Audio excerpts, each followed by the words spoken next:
حضرت عائشہ نے کہا کہ اللہ کے نبی زینب بنت جہش کے گھر میں شہد پیتے اور وہاں تھوڑی دیر لگا دیتے، ٹائم زیادہ لگ جاتا۔ پھر میں نے اور حفصہ نے ایسے کیا، یعنی اصل میں ایک سوکن کے سکناپے میں دو بیویوں نے آپس میں ایکا کر لیا۔ ایکا سمجھتے ہیں؟ متفق ہو گئی کہ چلو میرے بھی پاس نبی آئیں گے تو میں کہوں گی اللہ کے نبی آپ سے کوئی اسمیل آ رہی ہے، تو میری بات پہ ہو سکتا ہے وہ غور نہ کریں، جب آپ کے پاس آئیں گے آپ بھی یہی بات کریں گی تو ظاہر آپ سوچیں گے۔ خیر انہوں نے ایسے ہی کیا۔ جب وہ وہاں سے آئے تو کہنے لگے اللہ کے نبی کیا آپ نے پیاز کھائی ہے؟ آپ کے منہ سے مغافیر کی بو آ رہی ہے۔ اللہ کے نبی وہ تو بدبو بڑی ناپسند تھی۔ آپ نے کہا اچھا میں نے تو وہاں شہد پیا تھا، چلو اللہ کی قسم آج کے بعد شہد نہیں پیوں گا، میں نے قسم کھا لی، لیکن تم کسی سے اس کا ذکر نہ کرنا۔ نبی اپنی بیوی کے لیے شہد چھوڑے، اور آج کا مرد اپنی بیوی کے لیے سگریٹ نہ چھوڑے، تمباکو اور پان نہ چھوڑے، اور اس کے پاس سے جتنی مرضی رنگ برنگی سمیلیں آتی رہے وہ کہ کیا کرو چپ کرو میں تمہارا شوہر ہوں، چپ کرو پاؤں کی جوتی نہیں بولتی۔ غلط طریقہ ہے۔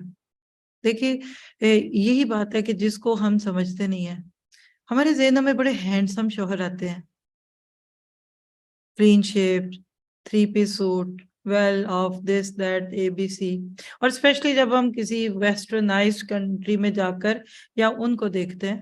ایک مسجد کے نوٹس بورڈ سے میں نے خود ایک سٹوری پڑھی تھی، اور اس کا ٹاپک کتنا اٹریکٹیو تھا کہ وہ لڑکی جس نے لکھا تھا کہ یہ میرا میسج ہر اس لڑکی کے لیے ہے جو کسی نان مسلم سے شادی کے خواب دیکھتی ہے، اور پھر اس نے اپنی سٹوری لکھی بھی تھی، کہتی میں نے اپنے ماں باپ کو چھوڑ دیا کیونکہ جس لڑکے سے مجھے محبت تھی وہ نان مسلم تھا، میری فیملی جو تھی وہ نہیں تھی کہ اس پہ شادی کرے۔ آج کل کی فیملیز، آج کل کے پیرنٹس اب لبرل ہو گئے، وہ کر دیتے ہیں، پہلے نہیں تھے کرتے۔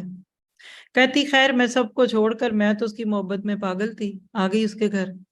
خیر اس کے بعد وہ کہتی ہے پھر جو میں نے اپنے شوہر کے پرسنل میٹرز دیکھے، انتہائی گندا، غلیظ، نہ نہانے کا پتہ، نہ استنجے کا پتہ، اور جو روز شراب پی کر آتا تھا اور بیڈ کے اوپر وہ کہتی جو وومٹ کرتا تھا کہ میں اس کی گندگیاں سنبھال سنبھال کے تھک گئی، پھر مجھے مارتا تھا۔ اس نے کہا کہ میں آپ کو ایک نصیحت کرتی ہوں کہ کبھی بھی آپ دور سے ان چیزوں کو دیکھ کر اٹریکٹ نہ ہو۔ جو جتنا نیک ہوگا، اور یہ راز کی بات بتاؤں، جو جتنا نیک ہوگا، جو جتنا یغض من ابصارہم پہ عمل کرے گا نا، وہ اپنی بیوی کے حق میں بڑا اچھا ہوگا۔ اس کو اپنی بیوی ایسی بھی ہوگی تو حور لگے گی، اور پتہ کیا اس نے کوئی دیکھی نہیں۔ جس مرد نے کبھی کوئی لڑکی دیکھی نہیں ہے، غیر محرم کی بات کر رہی ہوں، اس کو تو جو بیوی لا کے دے دی ماں نے، اس نے کہا نا یہ تو آپ نے مجھے دنیا کی سب سے حسین لڑکی لا دی۔